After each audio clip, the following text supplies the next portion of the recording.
tricks going. So, and it's feeling great. That was great dub back 10. Let's hit it with the back 12 and go from there.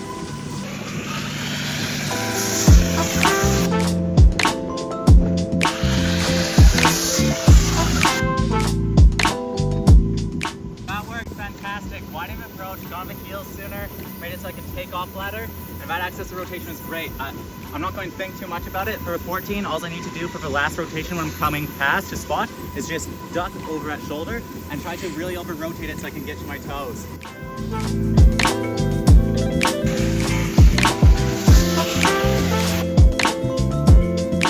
Right, if I was on snow, I would have died. I fully slammed on my side. I just messed up my setup carve a bit, too much toe pressure.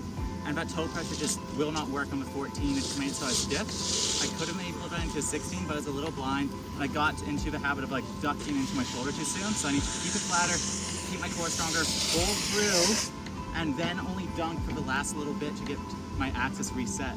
So better to set up carve, better takeoff, and then flatter rotation, and more patient before pulling into the dip.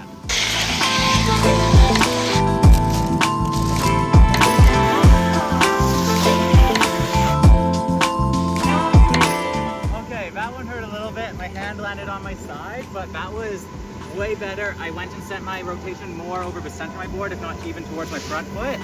And not the right axis for dub 14, but that's a perfect axis for back 16. So you know what we're trying. We're going to go for the 16.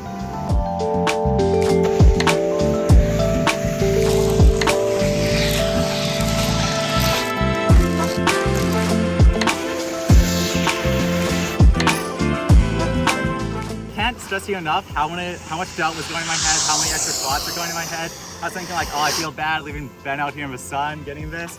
And I took a couple hard slams there, but I trusted that axis rotation worked for 16. And because I did the 16, I was able to pull in, and I actually over-rotated. I landed, I'm like, holy crap, I probably could have sent that to 18 with the same issue I'm having for the 14. So I'm going to go, leave it there, memorize that feeling, because that is my 16 axis of rotation all day. That was exactly what I was aiming for. That was one of my biggest goals. My first ever attempt at a 16, I had more than enough power. And you actually want to really over rotate on these bags, because if you under rotate on backside, you can slam your face. And I was like, I basically right off my shoulder, I'm like, I'm probably going to slam my face and end my day right here. So over rotated, landed, visualize it. We'll take it to the larger bag so it's a bit less of a huck, and try to get that in control later in this trip. But first ever attempt at a 16 in my entire life. And if this was a freaking normal mountain, a normal resort, I would have been going to the hospital 2 runs ago. So that just shows you how amazing this place is and why progression has been so ridiculous the last few years.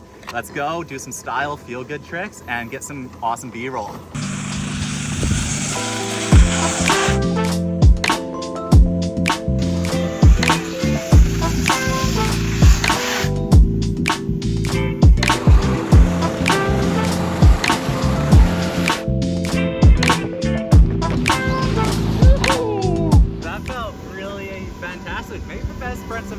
I just popped it up, didn't really snap, this jumped so big.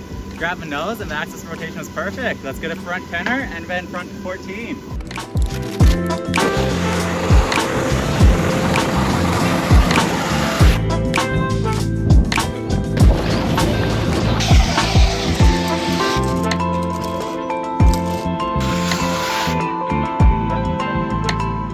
That was the easiest front 10 of my life. I'm feeling very confident going to this front 14. It's the same thing, snap a little harder, tuck a little harder, and I think we'll stomp it. Yeah.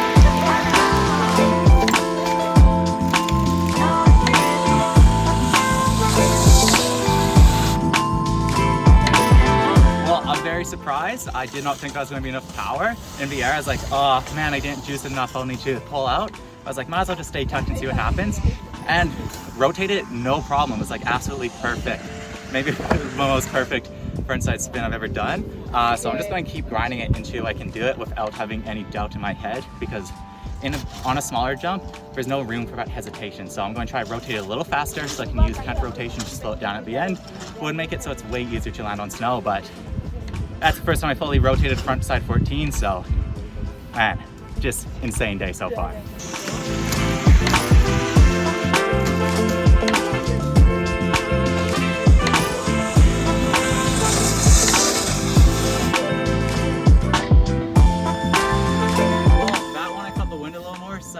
so I didn't get as good of a takeoff, but I felt confident. I had no doubt the whole time, and I managed to change my axis to make it rotate a little faster.